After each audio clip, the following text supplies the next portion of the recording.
Adopting twin boys was the worst decision of my life. I always dreamed of being a mother, so when my husband and I decided to adopt, we were beyond excited.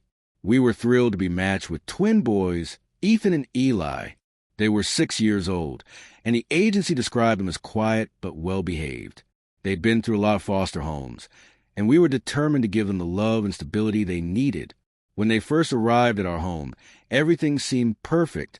Ethan and Eli were sweet, shy, and a little nervous. But after a few weeks, things started to get strange. At night, we'd hear them talking in their room. At first, we thought it was just typical kid stuff, playing, laughing, maybe telling stories. But the conversations didn't sound like any normal playtime. Their voices would overlap, sometimes whispering a language we couldn't understand. When I'd peek in on them, they'd both be sitting at opposite sides of the room, staring at the wall, completely still, like they hadn't even noticed I'd opened the door. I brushed it off as the stress of the move. They'd been through a lot. But then one night, things escalated. I woke up to a soft tapping at my bedroom door.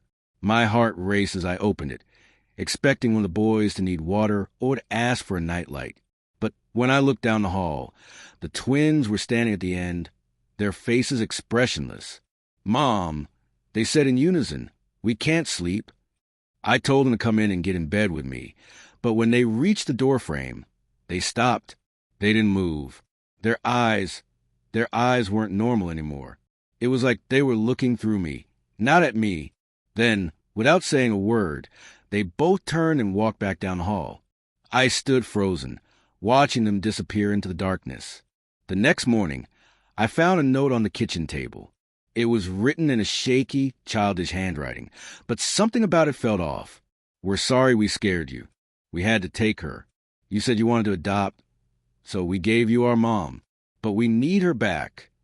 I thought it was just a strange drawing, a misunderstanding. But that night, when I walked into their room, I found something horrifying. They were sitting together in the corner again, staring at the wall. This time, though, there was something different in the room. An old photograph of a woman, their mother, sitting at the foot of their bed, smiling eerily. I asked them who she was. They looked at me for the first time in days and said, "That's the one you took."